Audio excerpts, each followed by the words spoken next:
Welcome everybody. I'm really happy to see a lot of smiling faces. So that's going to be a big focus of this week we have in front of us. So our focus is to have fun learning about ourselves and our mind, right? So this is not a serious meditation. We are not here to defeat our mind. We are not here to beat it into submission.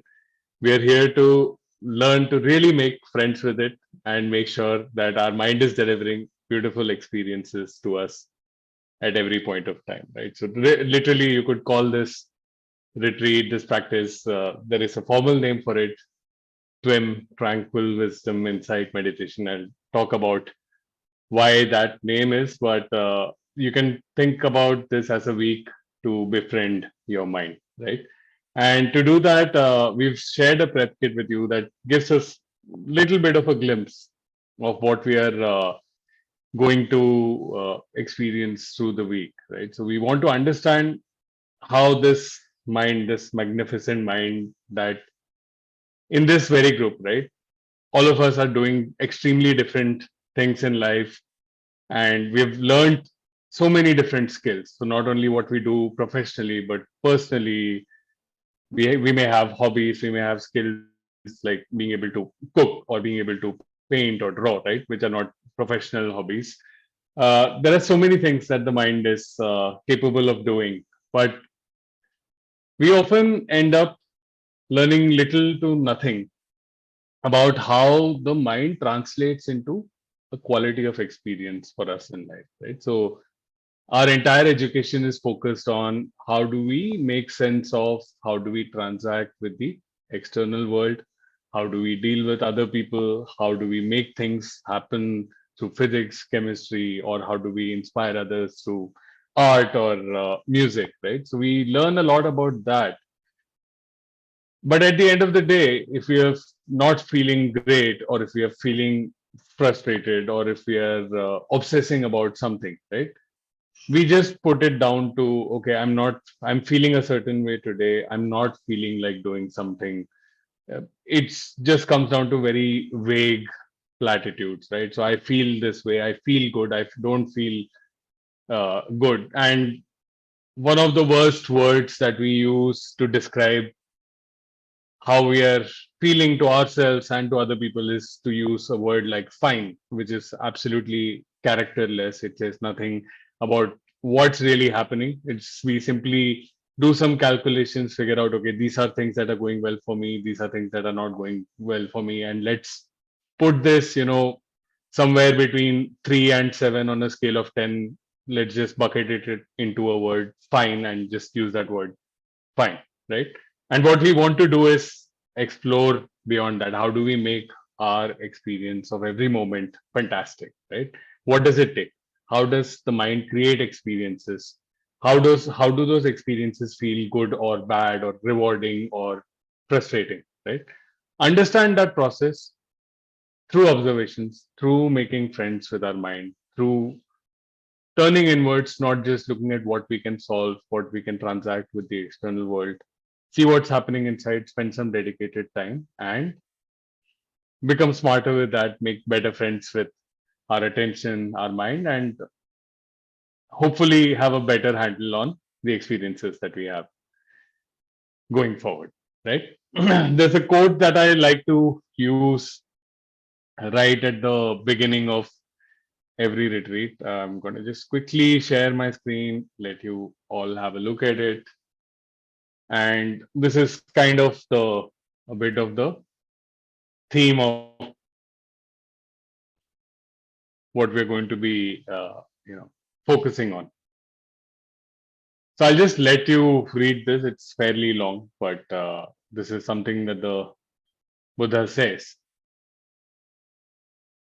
and that I believe very, very strongly, and that I found in my own experience.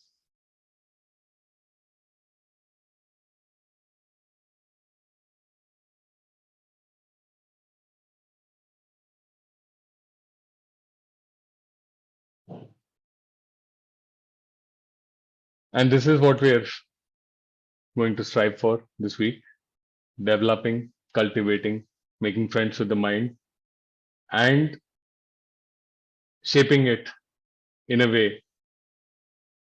that it becomes the one thing that brings about such happiness as nothing else can. Great. So today is just a kind of warm up day. We are not going to go too much into the details of what's going to of the mind and mental processes. What I'm going to do is I'm going to talk a little bit about the structure of the retreat. What are the elements of the retreat? What are the things that we're going to do during the coming week? Going to talk a little bit about the source of it, starting with the Buddha, who said the words that we just saw on screen, not in English, but those that is the translation that we are using in this retreat. About my teacher, Bhante Vimalaramsi, who managed to distill the very essence of what the Buddha taught and represented it as a easy to do and very rewarding practice, right? And I'll introduce myself as well. All of you have been kind enough to introduce yourself. So I'll just talk a little bit about myself and my motivation for doing this. And just today, we'll quickly do a warm up run of the practice itself, right? So, how do we practice? And we'll be sending you the a handout. Like you received the prep kit, you will also be getting a handout about how the practice is to be done. Okay. So, with that, I'll just take a minute, wait for everyone to just get ready to start this journey. I'd like to congratulate everyone for actually taking the time to invest in yourself. We don't do it often enough.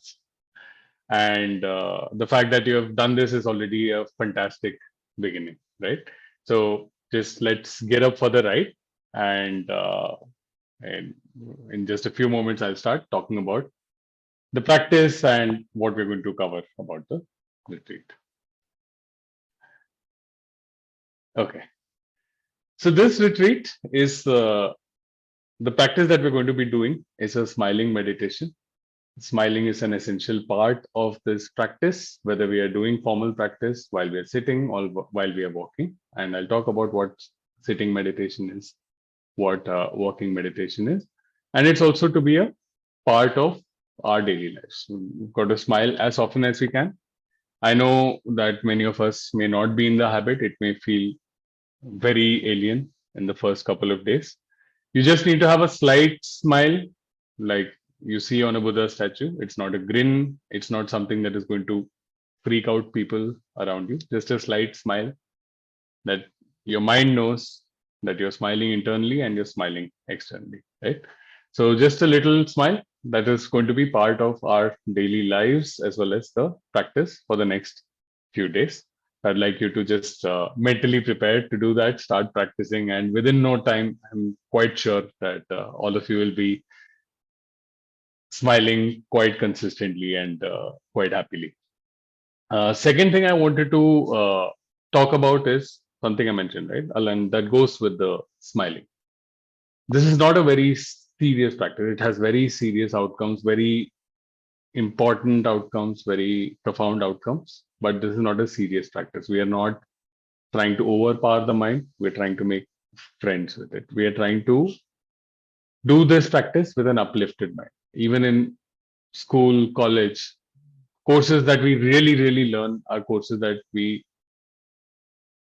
really enjoy doing, that we do with an uplifted mind, that we do without pressure, that we do for the joy of learning, right? And I often call this having a video game or a bicycle riding attitude, right? So we are continuously learning. Whenever you play a video game, even if you lose a life for your character or you make a mistake, you learn and you get better the next time and you have fun both times, right? The time you failed and the time you didn't, and you failed at some other point, right? So there's always fun. The same with learning to ride a bike.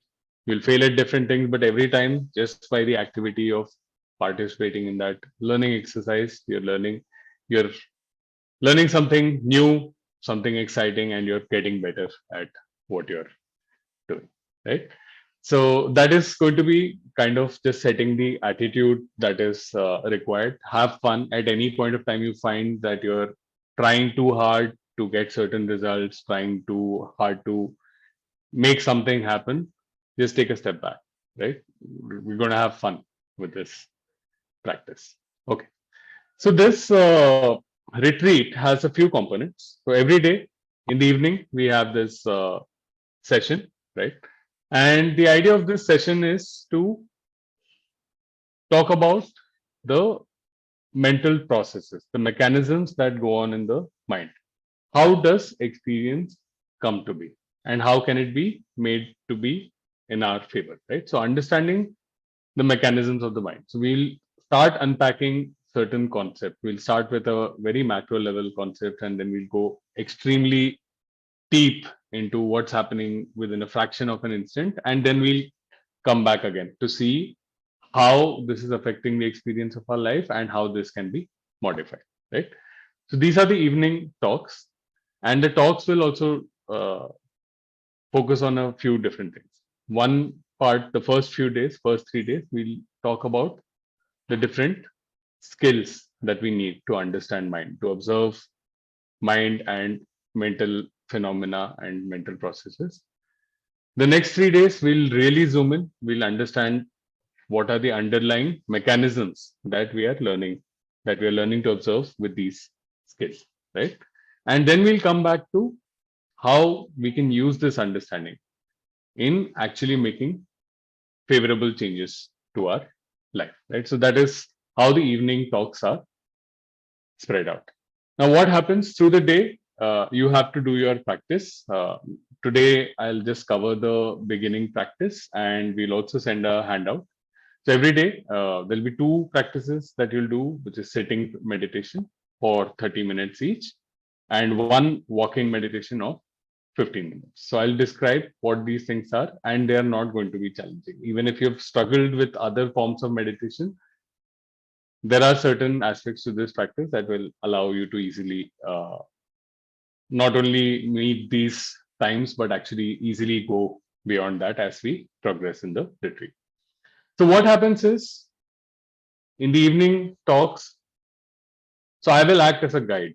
Okay. You are going to be your teacher. So I'll act as a guide, having traversed the territory of the mind. I will talk about certain things, certain landmarks, certain qualities of those landmarks, certain, understanding of those landmarks. And when you do your practice, you will actually be traversing in your own territory of your mind and experiencing these landmarks, these phenomena for yourself. And that's where the learning really happens. So a lot of people say a lot of things. We all see TED Talks. Nothing changes our lives, right? I've never seen one TED Talk that has actually made a immediate change to my life, or at least like sustained improvement to my life. So we hear a lot of people talk about good things, and that can be incorporated, but it doesn't necessarily translate into actual changes in life, right?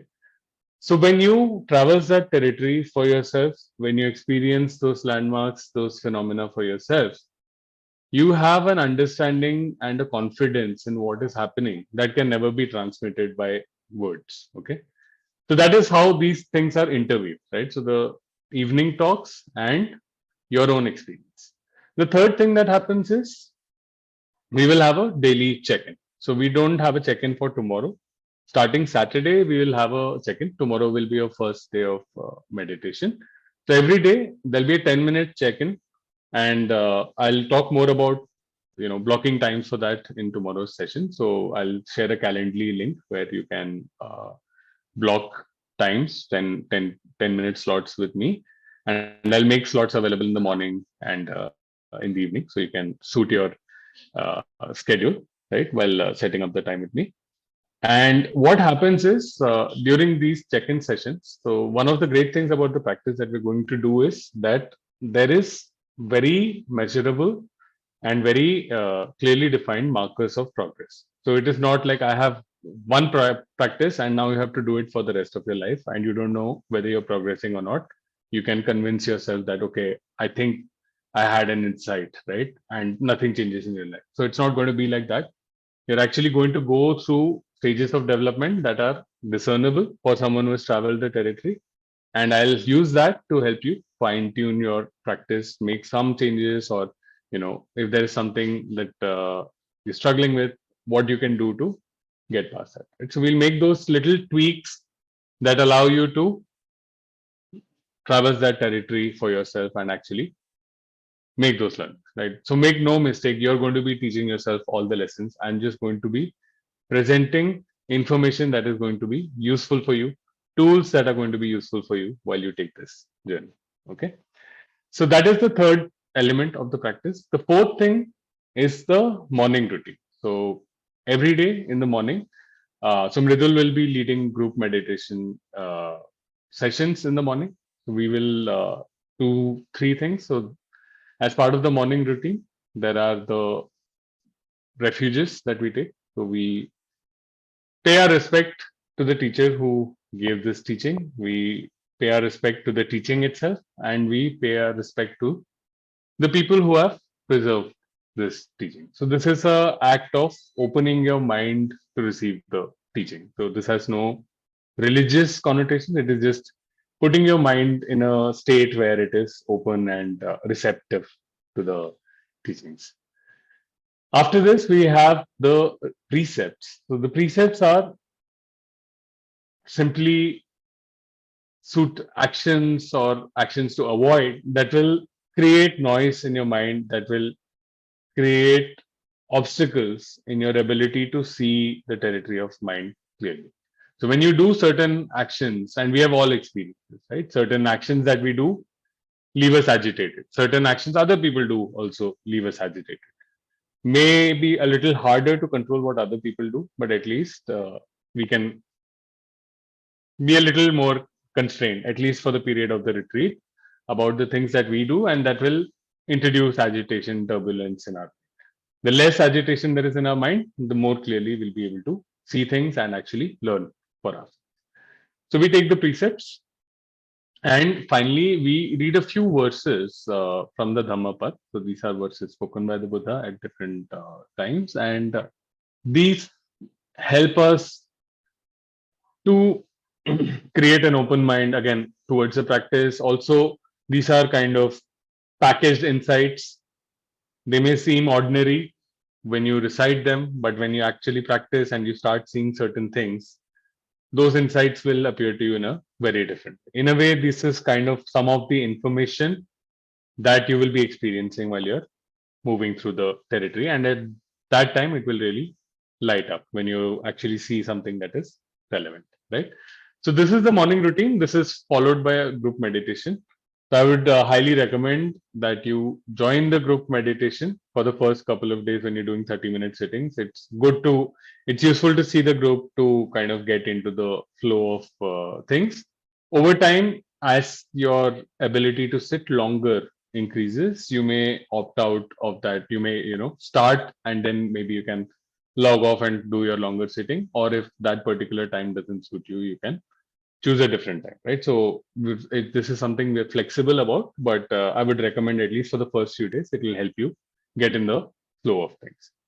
So this is the structure of the retreat: evening talk, morning routine, self practice, check in to fine tune what you do the next day, right? And that's what we'll do. This is the pattern we'll repeat for the for the rest of the retreat, and every day we'll be unpacking more and more understanding about the processes of the mind. Okay, so that's a little bit about what the retreat is going to be about.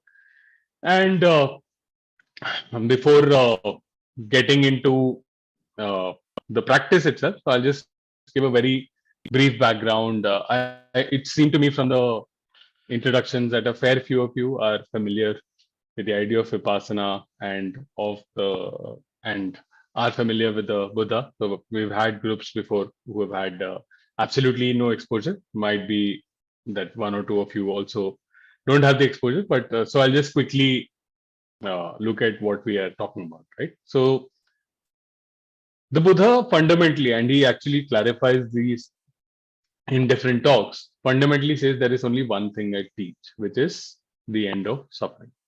And he presents the crux of his teaching as the Four Noble Truths. This is something we'll revisit through the course of this retreat. And the Noble Truths are the first Noble Truth being the truth or truth of suffering, the fact that there are moments of dissatisfaction, frustration in our life, dukkha. Okay.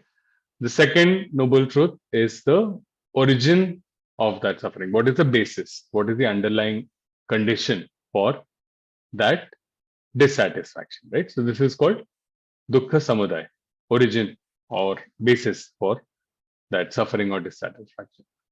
The third is the cessation of suffering or the dukkha nirodha, which the Buddha says comes by the cessation of the underlying condition, which is craving or tanha, right? So dukkha nirodha comes through cessation of the underlying condition of craving, right? And the fourth noble truth that the Buddha says is that this is great conceptually, that yes, suffering is there, suffering is not something we want in our life, dissatisfaction is not something we want in our life. We know that there is a basis, and we know that without the basis, suffering will cease to be. The fourth noble truth is the path to get. So the Buddha managed to do it for himself. And more than that, there have been people who have probably managed to achieve these states for themselves. The significant achievement of the Buddha was the ability to present this as a repeatable and simplified process that others could follow, right? You take a prescription, you take a recipe, you apply it to your life, and you can actually experience the same thing that the Buddha experienced for yourself.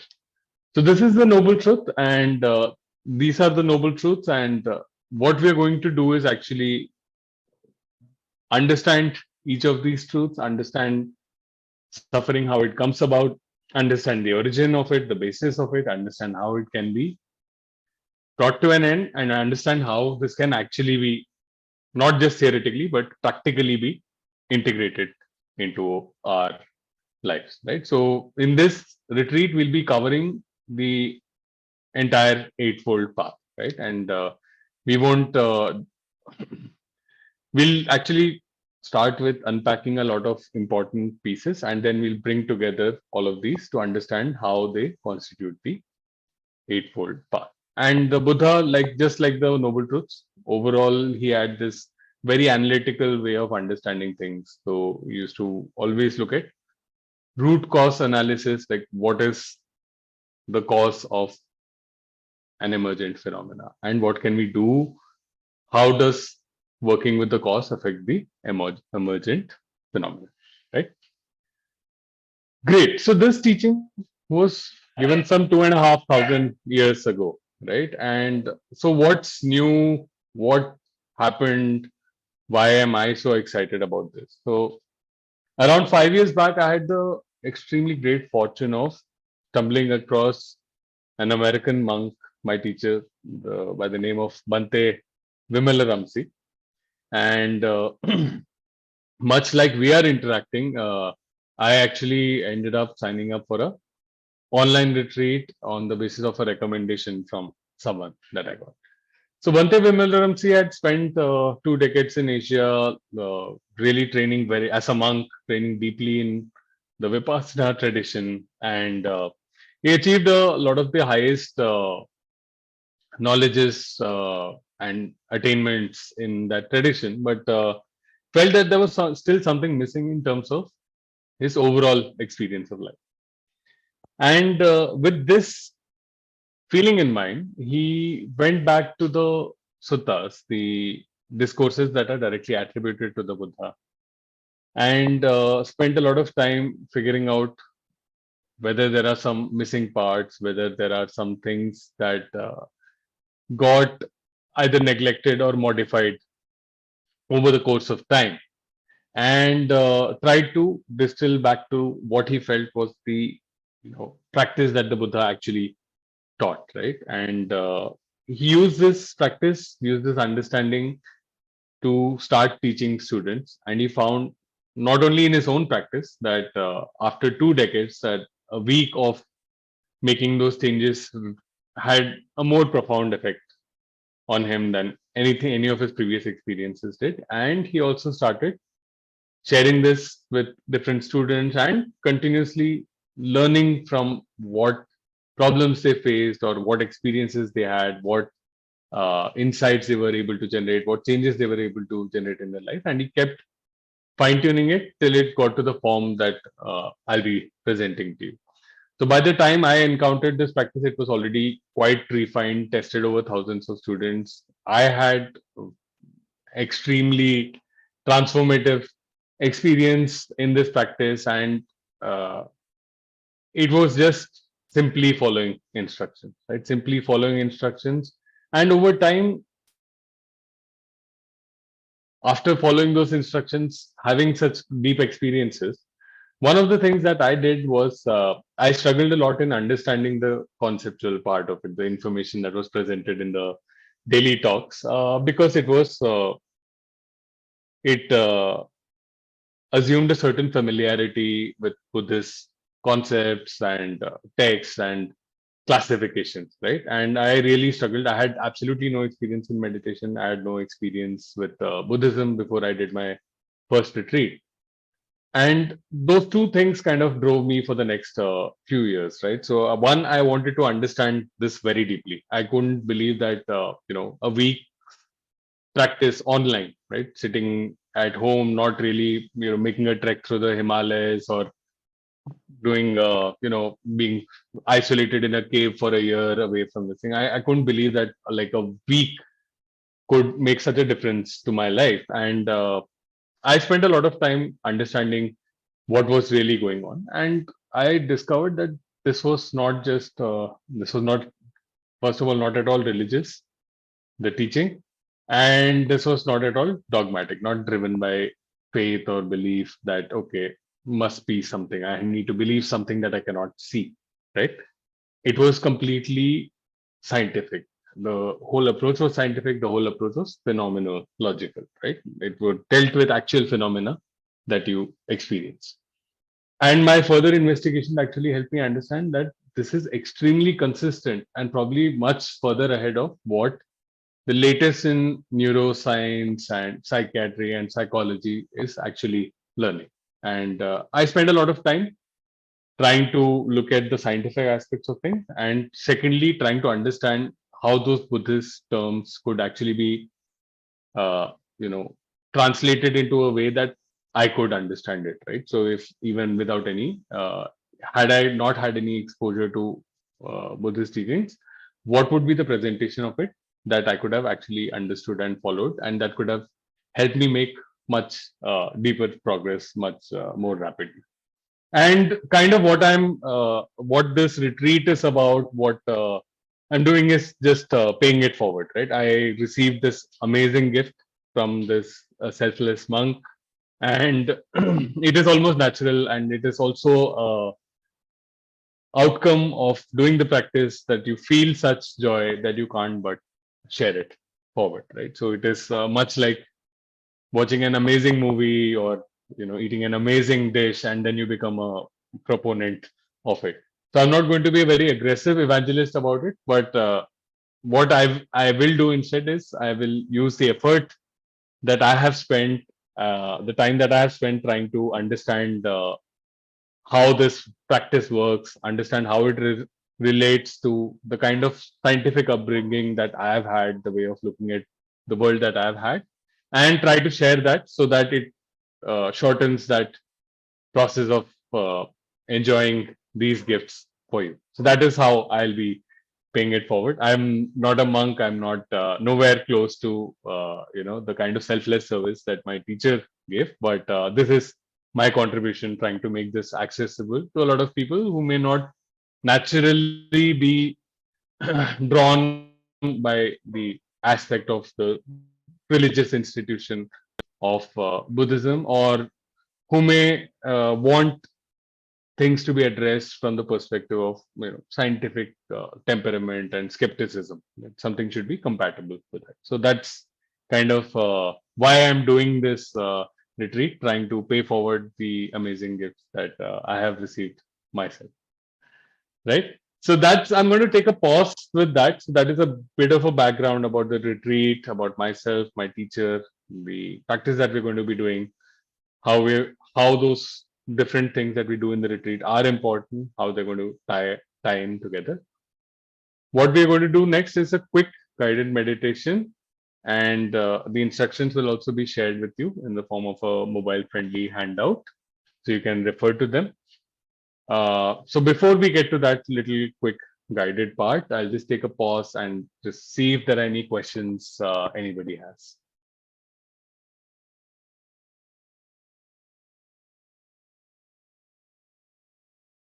No questions, RD. It was very well explained. I mean, because I don't have any background of meditation anyway, so it really helped. Okay, great. Thanks, Pranav. One Yeah. quick thing from my end, and thank you for sharing that. I mean, that was really, really, well articulated and, pretty inspiring as well. My question was around timing of the medication during the day, right? And we spoke about, the early morning part, or the group meditation, and then the walk meditation, etc. Does the timing have an impact on the outcomes? Not really. So normally it is useful to have one sitting done right in the morning when you wake up. And since every time we have people from different time zones, right? So we understand that what we are doing as group activities are optimized for the Indian time zone. Good to get one sitting done in the morning, first thing, because it sets a good base for you for the rest of the day. And the second one, you can do at any point of time. If that doesn't sit well with your schedule, it is not very strict. You can simply do the morning routine before getting into the rest of your activities, and you can do your 2 sittings at a time that is more comfortable. Thank you. Perfect. Great. So, Adi, just sorry for buzzing in here. I just wanted to check. No. There are some things that we should be avoiding during these course of 7 days. Something, if it helps us experience the practice a little better. What are the things that we should not be engaging in at this? Apart from the things that you mentioned in the guidebook, are there certain things that you would like to recommend that we don't do? Yeah, I think the prep kit pretty much covers it. So I'll just, at a high level, I'll explain the things, right? So one, avoid unnecessary information, right? So you're trying to, so think of your, I mean, if you take a glass vessel that has some sand in the bottom and that has water, right? The more you agitate it, the less clearly you can see through the water, right? So you want to allow your mind to settle down so you can see the processes in some detail, right? Anything that you do, social media consumption, argument. So the precepts talk about using harsh speech, using judgmental speech, or gossip, or lying. Anything that you do is the equivalent of not just agitating your mind, but also putting in additional sand in it, right? The same thing also happens with intoxication, right? Without any moral judgment, right? So there is no judgment here. It is just, it hinders your ability to allow that water to settle down and for you to see clearly. So reduce the amount of information that goes in. And our phones today are wittingly or unwittingly, they're an extreme assault on of information on our senses, right? So if you can reduce your phone, social media interaction, and keep idle chat to the minimum. So do, and it's better to actually just co-opt your people at your home and your work cell. Just let them know that this week I'm going to be a little not as talkative because I'm doing something, right? So to the extent you can avoid that, yeah, that is really helpful.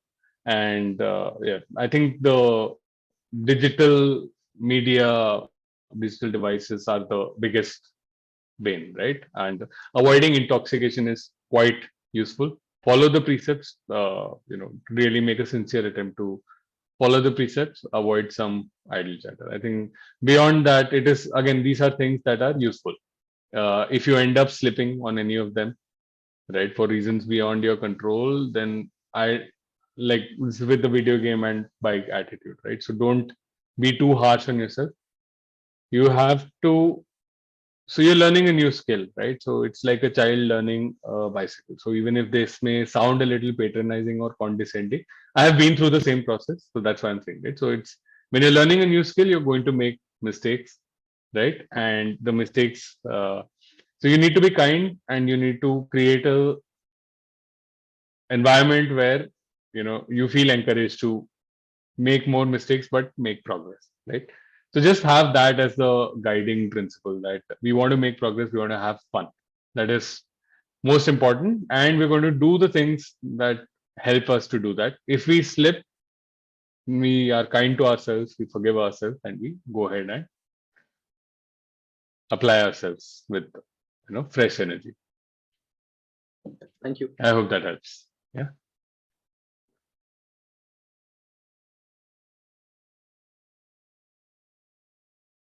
Okay, great. So we're going to do a quick guided practice. Okay, before that, I'm just going to give a little bit of a background. So the object of meditation that we use. Okay, so meditation has a lot to do with attention. Why this is important is something we'll cover tomorrow, right? So all the skills that we are going to develop are related to attention, and it is by making friends with attention that we're going to be able to see what's actually happening in our mind. We'll also be able to pay attention internally to what's happening in our mind, right? So all the skills that we're learning are going to be attentional skills. And to build these skills, we use an anchor. Okay, we place our attention on the anchor. Every time it goes away, we bring it back. So that's going to be the structure of the practice itself. What this anchor is will change over time.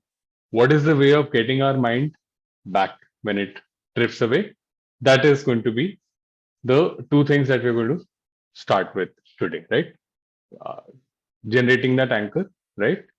And how to bring our attention back when it goes away.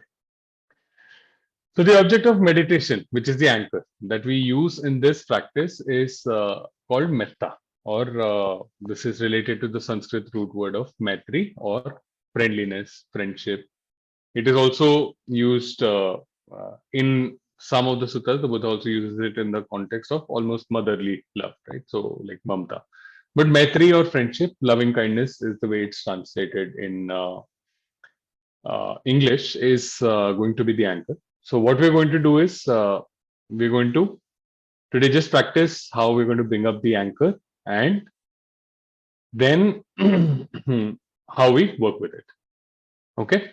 So the first practice that we're going to do right now, first thing we're going to practice is bringing up a happy feeling and sending it to ourselves, directing that wish, that happy feeling, a wish of well-being to ourselves. So we'll start with that. In terms of posture for this practice, just be comfortable and be alert, right? So this should kind of define, right? So you don't want to slump because you will find it difficult to be alert. You don't want to be too stiff because that's not going to be comfortable. You want to be able to sit long, and you want to be alert, right? So you want your mind to be free of physical discomfort. There is enough noise, enough distractions anyway, and you want to be in a position that your mind will be alert. So anything that your mind thinks of as a dignified posture, right? So just use that as a proxy. That is fine. You can sit on a chair, you can sit on a bed, you can sit on the floor, whatever is comfortable. There is no magic in any of these postures, right? So take something that will allow you to sit longer and without disturbance. Okay. So we'll all close our eyes right now, and I'll guide you through the first part of the practice. And this sitting practice will be done with the eyes closed at all times.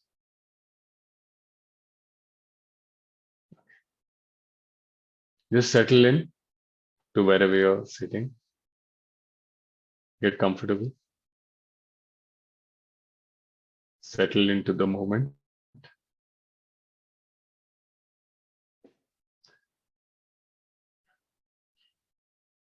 Now, bring up a memory of a time when you were really happy, content, and joyful, without a complaint in the world. Could be time with friends, time with family, time with children, time with pets. A time when you were completely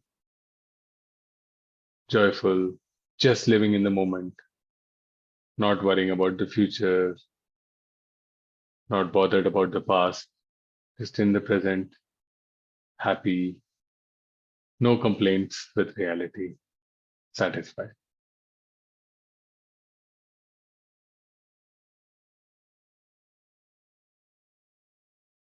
You can use 2 or 3 memories if that helps. Bring up that memory. Remember how it felt to be happy without any complaints, to be absolutely involved in the moment with a mind full of joy. Now take that feeling and place it in your heart and wish it for yourself. May I be happy.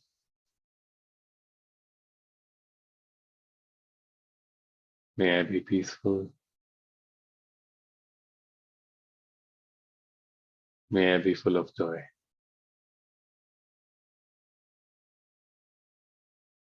May I be without complaints.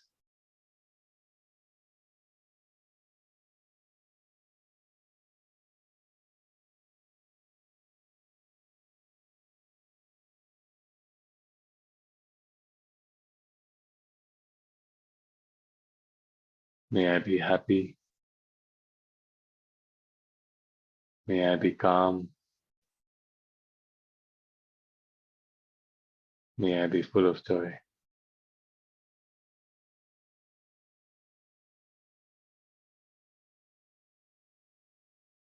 May I be happy. May I be calm. May I be full of joy.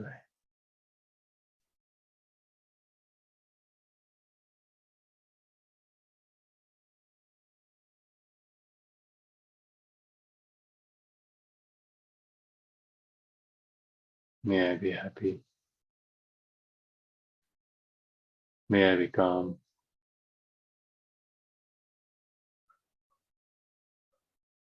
May I be full of joy.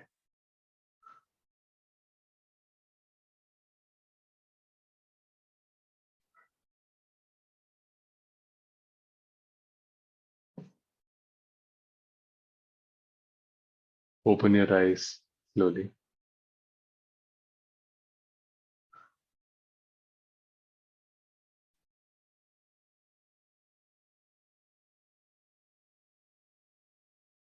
Okay. So this is going to be the object of our meditation as we begin. We are using the memory as a prop to bring up that feeling. You can use more than one memory. Any point where you are fully involved in the present, fully satisfied with life, no complaints, no worries. Bring up that feeling and wish that for yourself. Place it in your heart, wish that for yourself. So it'll be a warm, fuzzy feeling. If it doesn't feel exactly that way, that's fine. Allow it to develop. Okay. So we start with sending that feeling to ourselves, wishing that to us. So the memory is a prop. Once the feeling is generated, you don't need to bring up the memory again and again. If the feeling dies off, bring up the memory again, reinforce that feeling. Same with the phrase. This is not a chant, this is not a mantra. Use words which resonate with you. Use the language that resonates with you, if it's Hindi, Marathi, Tamil, Telugu, whatever it is, right? So use the language that resonates with you. And it is again a support for that feeling. May I be happy, may I be peaceful, whatever words that help you resonate with that feeling, just reinforcing. The main attention is on sending that wish to ourselves, wishing ourselves well wishing ourselves that kind of happiness in this moment. Okay. We'll start with this, and after 10 minutes approximately, okay, don't need to keep looking at the clock. Once we are a little full of sending that wish to ourselves, we'll send that wish to a friend. Okay. So this is a practice that is rooted in generosity, but because we have conditioned to ask what is in it for me over many, many years of practice. So we start with ourselves. We send this wish to ourselves. Once we are a little full with this, we send this wish to a friend. Okay. We send this wish to a friend. May you be happy. May you be peaceful. That same feeling. So while choosing a friend, just important to take care of a few things. Should be someone who's alive and well. Don't choose someone who's unwell, thinking that you'll make a difference to their life. You may, but we'll get to that later. In the beginning, let's take something that is easy, not complex, low hanging fruit, right? Started with ourselves, then a friend, someone who we naturally like, who naturally brings a smile to our face. We know that they have good intentions towards us as well. Someone who's alive and well, someone who's not part of your family, the relationship may be complicated and layered, and somebody whom you are not physically attracted to. Again, we want to keep it simple. We want to keep it easy without getting into too many stories. Choose one friend. We'll stick with that friend till it is time to make a change in your practice. Okay. So we'll stick with that friend, and I'll let you know if you need to move from that friend. Till then, choose that friend. You can decide by today, tomorrow. That's fine. Okay. You can change from today's guided meditation to tomorrow, but settle on a friend that you naturally feel good about, a thought of whom brings a smile to your face, whom you'd be happy to see, right, at any point of time. You bring that friend up and you send that wish to them. You can use the same phrases, and these phrases are not to be spoken out aloud. They're to be verbalized in your mind. May you be happy. May you be peaceful. May you be joyful. Use words that resonate with you. Even for yourself, when you make this wish, you will do this mentally. You will verbalize this mentally. And the same wish you're sending to your friend. So as comfortable, you can imagine either placing your friend in your heart, or you can see them in front of you smiling as you send this wish to them. Okay. So that's how you send the wish to your friend. It will feel weird at first, sending to yourself or to your friend. Again, like a bike, just allow your mind to get used to it, and it will get the hang of it very, very quickly, much faster than you will anticipate at this moment, right? So this is the practice. 10 minutes, send the wish to ourselves. 20 minutes, send the wish to our friend, approximately. So the first thing that I want you to do is hit the 30-minute mark. Okay. So you can put a alarm for say 35 minutes and stay with this till that alarm rings. You're not to get up till that point. And you have to stay absolutely still. No moving.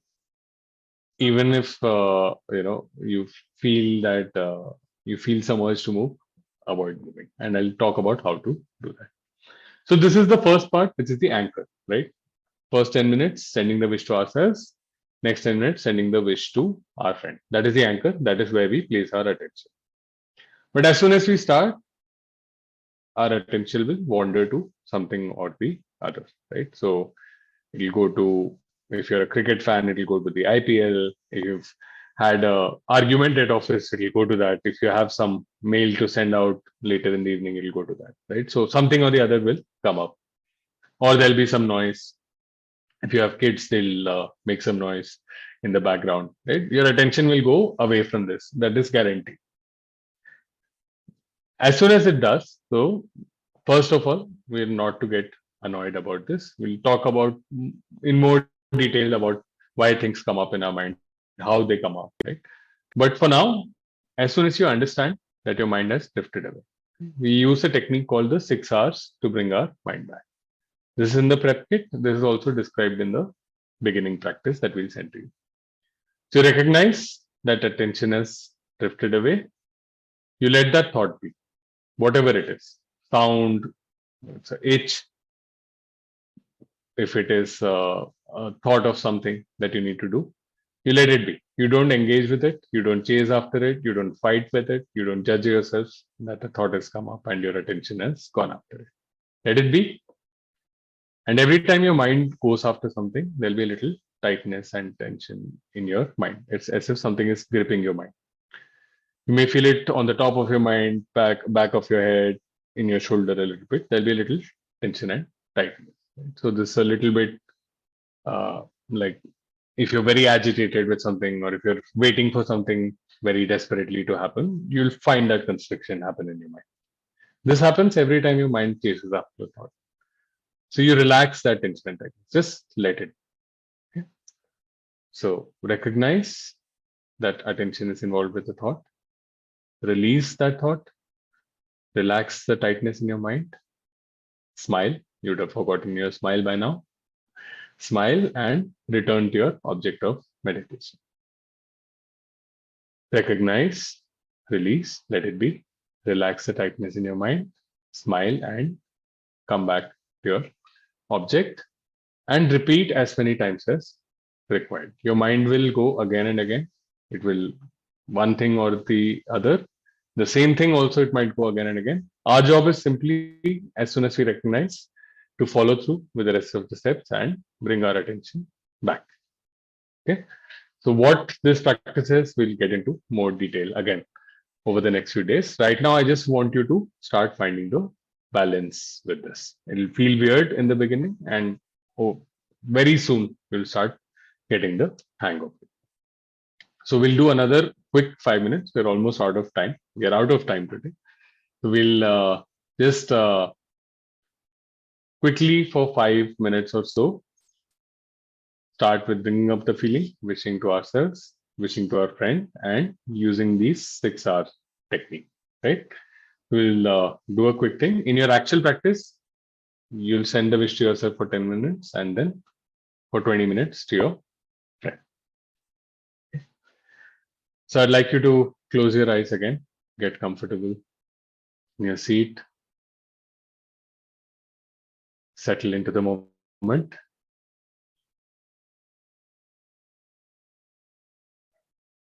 Bring up that happy memory, happy thought, a time when you were really joyful without any worries, any complaints in the world. Remember how you felt then.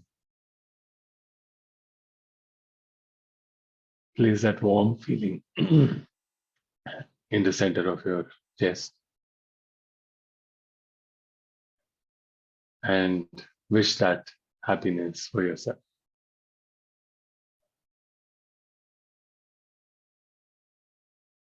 May I be happy.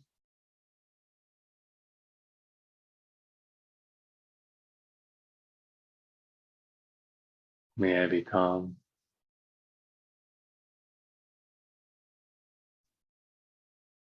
May I be peaceful.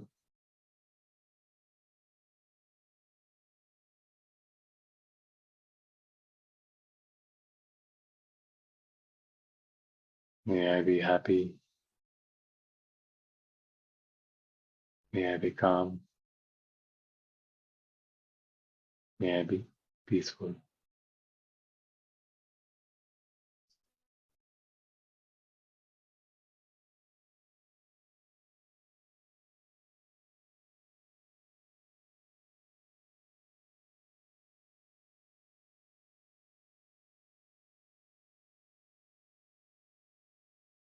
Your mind will wander something.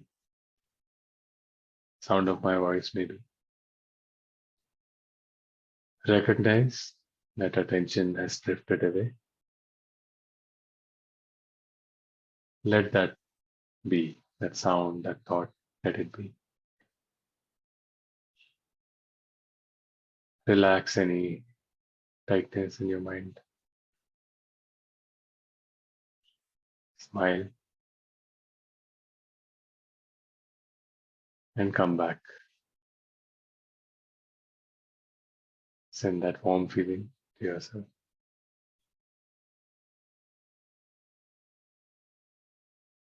May I be happy.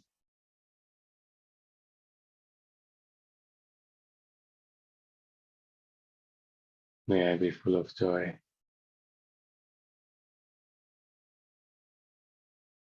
May I be peaceful.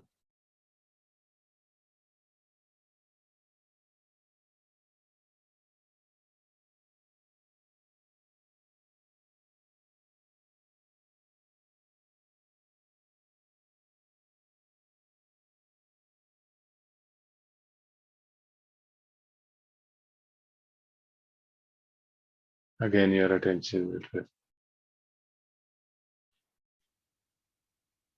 Recognize that it has drifted away. Let that be. Relax any tightness in your mind and body.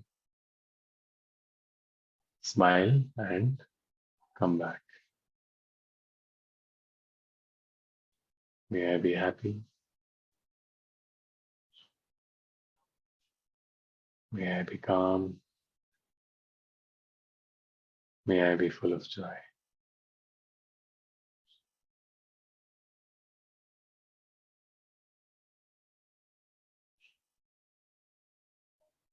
Now that I'm a little full with this joy, I want to share it with my friend.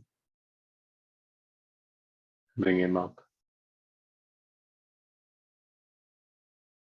Send the same feeling.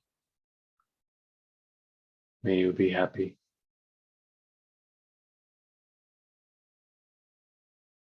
May you be full of joy.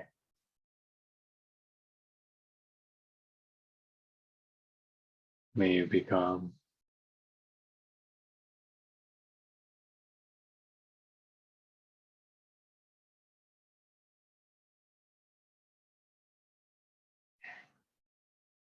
May you be happy.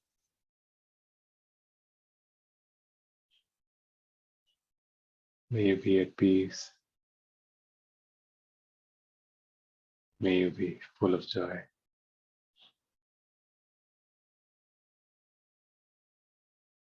Again, your attention will drift. Recognize that attention has drifted away. Release that thought. Relax any tension and tightness in your mind or body. Smile and come back. May you be happy. May you be full of joy. May you be at peace.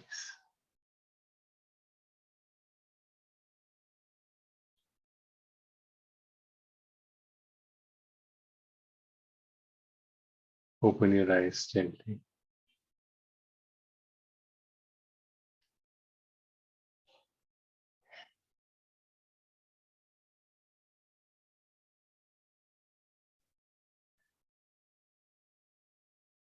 Did anyone feel a little good about that? Too much distraction, but it felt good. Great, fantastic. So that's a very useful thing that you shared, Pranav. So it's the nature of our mind. So most of the time we don't realize that our mind is actually flitting from one thing to another, right? We don't really have a nice, wholesome, stable base for our mind. So as soon as we get done with one thing, another thing comes in. So it's like a vacuum that is getting filled by the nearest thing in our mind, right? One of the things, first thing we want to do is actually develop some intentionality with where our mind is, being able to keep our mind somewhere that we intend it to be, right? And without violence, without force. So this is the practice. A good sitting is just every time you understand that your mind is caught up with something other than your object, use the 6 hours and you bring your attention back. So it doesn't matter if it happens 5,000 times in a 30-minute sitting or if it happens just 5 times or 50 times, right? The only thing that matters is when you identify that your attention has drifted away, use the 6 hours and come back. Don't fight with the thought that has come up. Don't judge yourself. Be kind to yourself. Understand this is what has happened. So if you're going to get into a wrestling match with reality, there is very little chance that you're going to win, right? So this is the reality that your attention has gone somewhere, right? Just start from that point without judging yourself, without being harsh on yourself. Let it be. Relax attention and tightness. Smile and come back to your object. So that's all we want to do.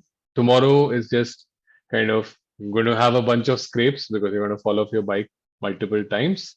Just get familiar and have the confidence. There are thousands of people who have done this practice, thousands of people who've been extremely skeptical, who've been extremely hyperactive coming into it, believe that I can't sit for 30 seconds, and then a few days later they're sitting for hours, right? So it happens. Just like when you learn to drive, you may first think that it's the toughest thing and I'm going to end up hurting someone, right? And then now you probably drive with maybe like using 1%, less than 1% of your mind to actually solve that driving task, right? So the same thing's going to happen. First day is to just get familiar. A good setting is simply remembering to bring your attention back, not getting attracted with the thought that, okay, I'm sitting, I don't have anything else to do. This is important. So let me solve this, right? Not to give into that temptation, not to get irritated. Why did this thing come up? I am no good at keeping my mind still. So your objective is not to clear your mind. Your objective is simply to build that first skill, which is to bring your attention back gently without judging yourself, without fighting with it, without violence, right? The first skill that we're going to develop is around that, being able to use the 6 hours and get your attention back to where you want it. Okay. It's a new skill. So don't judge yourself if it takes a while to master. Okay, great. So that's all I wanted to cover for today. I want you to try this out. Again, don't be judgmental if you find your mind is wandering multiple times. Try at least one setting of 30 minutes tomorrow. If you can, do 2 sets of 30 minutes. And from Saturday onwards, I expect a minimum of 2 sets of 30 minutes. This is just to make sure that the rest of the time that you're investing in this is also, it's all kind of coming together to actually help you achieve some meaningful progress and meaningful learnings during this week, right? So anything, do everything for yourself, not for me, right? I'm just here to make sure that you don't forget. I'll keep reminding. Great. So any questions anyone has? Yes, sir. Nadi, I have one question. What would be the perfect setting for tomorrow? Should it be indoor, or can we like do it in a balcony, or will a balcony would be too distracting for the first session? See, especially if you're living in a place without mosquitoes in this weather, I don't know where in India that would be, but if you can, you're going to be sitting still. Okay, I don't want you to move. So if you're sitting outside is going to mean that you're going to move, then avoid that, right? Okay. It really doesn't matter. Sometimes, it's better. It's very invigorating to sit outside and do it, but yeah, I mean, practically see that if you're going to be worrying about mosquitoes or insects and moving around, then avoid that. Okay, better to do it indoors. And part of the first day is also to figure out like what is the comfortable position. You might assume something is, and you might find it is not. Right? It's okay to use a backrest, support your back. Don't get so comfortable that you go to sleep. We want to be alert, right? So that is an important thing. The other thing we'll also do is we'll do a walking meditation. We'll send the instructions for that as well. So walking meditation simply means you take a 20-30 foot stretch, okay, and you walk back and forth doing the same thing. Keep your gaze towards the ground, 6 or 8 feet in front of you, so you don't trip on anything. Send that wish to your friend continuously while you're walking, and if your mind gets distracted, you bring it back. This you'll do with open eyes. So whatever skills we're building with attention, we don't want it to be restricted to some time that we are sitting in a closed room by ourselves. We want those skills to come with us in every situation of life, no matter how messy or how loud it is, right? So this walking meditation is a bridge. It helps you kind of prepare for that. And we'll talk more about this tomorrow. So choose a 20-30 foot kind of area where you can walk. Keep your gaze towards the ground and send that wish to your friend every time your mind gets distracted. Use the 6 hours and bring your attention back. So at least one walking meditation of 15 minutes is the other thing I want you to try tomorrow. Great. I have two questions, if you don't mind. Yes. I'm sorry. Yes, yes, I don't mind. I know we are beyond time. Yeah. So the first one is what about, like, for example, even with walking or while sitting, listening to not obviously like blaring music, but do you suggest putting on something in the background No. or not at all? Right? No. The idea is with that, not without. No, because sound attenuates your attention. Okay, so it is not going to help you understand what is happening with your mind, right? So, yeah, so don't use any sounds as a prop. Okay. Second question, and this is to do with the object. And this is like while you were doing the meditation right now, and maybe it will get clarified later. While I was trying to figure out my object, and I was visualizing it, right? It kind of became cinematic universe for me a little bit, right?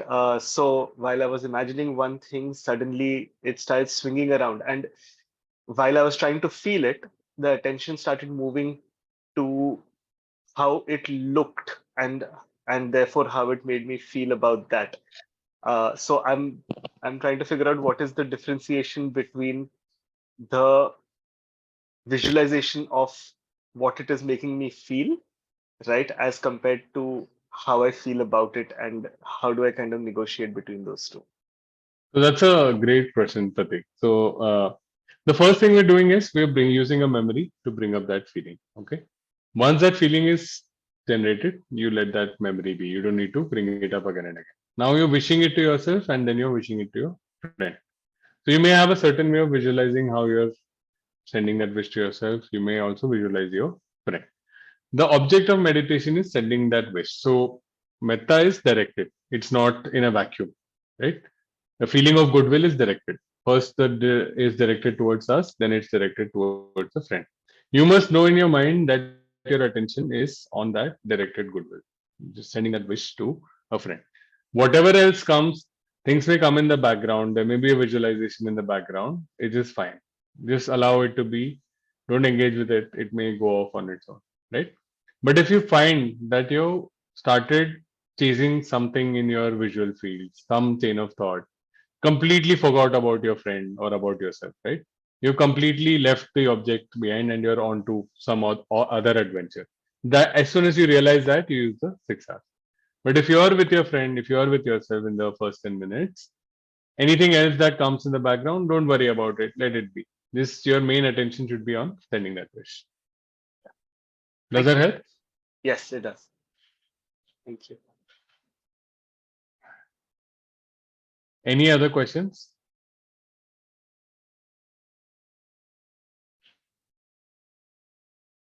How should we deal with drowsiness? With drowsiness, just make sure you smile. You get enough rest. That is important, right? And to some extent, and again, somebody asked about what to be done or not to be done. So if you have stimulants like coffee, for example, right? So what it does is it spikes your attention for a little while and then it crashes, right? Sugar, coffee. So doing these things in moderation is helpful, right? In general, for drowsiness, we'll discuss in more detail. There are specific techniques, but normally having fun with your practice, right? Having the mindset that this is not a punishment. Nobody's asking me to do it. I'm not doing it because I ought to do it. I'm doing it because I'm going to learn some fun stuff about my mind, right? That attitude that there is no failure, there is nothing wrong, and there is nothing wrong to be done. Right? It's only a step in getting better, right? And having fun exploring what's happening in your mind. It's like literally a childlike sense of adventure about learning about your mind. That really helps with drowsiness, sleepiness. Drowsiness comes from when, and again, like a good analogy that I mentioned earlier is, right? So it's like a class in school where you're forced to be there, forced to attend, and you don't really have any intrinsic interest, and you get drowsy soon. But if you like something, you are really into it because you're having fun. I mean, that class is a treat for you.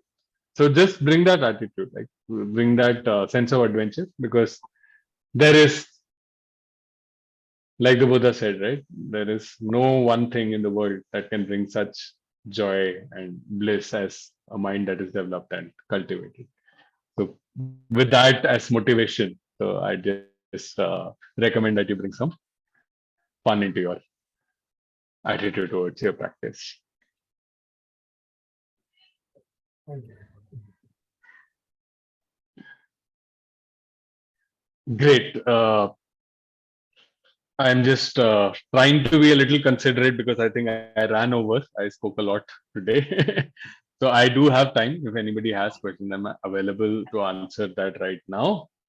But if not, I'll just kind of end the session for the day. Okay, great. So I'll just share very quick reminders about what to do, and we will share some merit. This is something we'll do after the end of every day's talk. Okay, for tomorrow, use the morning routine from the prep kit. Like, make sure you go through the prep kit. We'll be sending the practice instructions. You can refresh it. Same thing that we tried out today. Try out the practice, both sitting and walking. Figure out what is the comfortable space for walking, for sitting. Start reducing your digital media consumption and start taking some notes on your practice. I'll talk more about this tomorrow, but primarily when we connect, I'll ask you about the duration that you sat without moving, the duration of your sitting. The second thing I will typically ask you is what was the longest stretch for which your mind stayed with the object of meditation without drifting? So this gives me some indication of what's actually happening in your practice. If you have any questions, if you have any experiences that are interesting, so it's useful to take notes right after you practice, right? Just make some notes. So total time spent, uh, longest duration that you stayed with your object of meditation, and anything else that is interesting. Okay, RD, Just one question. start getting into the habit of taking notes on your practice. Yes. One small question. Okay. Yes. So it is very easy for us to measure for what is the longest duration for which I sat still. Okay, because maybe I have an alarm clock or something, right? Yeah. But when my eyes are closed, when I do not have Yeah. an access to a clock or something, right? How do I decide for how long did my attention stayed? That's a great question. So don't worry about it. So your best estimate is going to be way better than you think it will be. But so normally I'll require something like, was it 30 seconds or was it almost a minute or was it 1 to 2 minutes? Something approximate will give me a sense of what's happening, right? 2 to 3 minutes, 5 seconds, 10 seconds. So you have a good sense of that. So whatever, just go with your instinct over there. Okay. And of course, smile. It's a habit to be refreshed. Again, you don't need to creep out people around you. Just a gentle smile that is there, right, is good enough to get started. Smile as often as you can. Remember. Fantastic. So we'll end today's session with sharing some merit. And I'm really, really excited to spend this week with all of you. And I'm very confident that all of you are going to have fun with this week as well. May suffering ones be suffering free, and the fear struck fearless be. May the grieving shed all grief, and may all beings find relief. May all beings share this merit that we have thus acquired, for the acquisition of all kinds of happiness. May enlightened beings of mighty power share in this merit of ours. May they long protect the Buddha's dispensation. Sadhu, sadhu, sadhu. Have a lovely evening, everyone. I'll see you Hi, tomorrow. Adi, sorry, I had a last minute question. I know. Yes, Agam.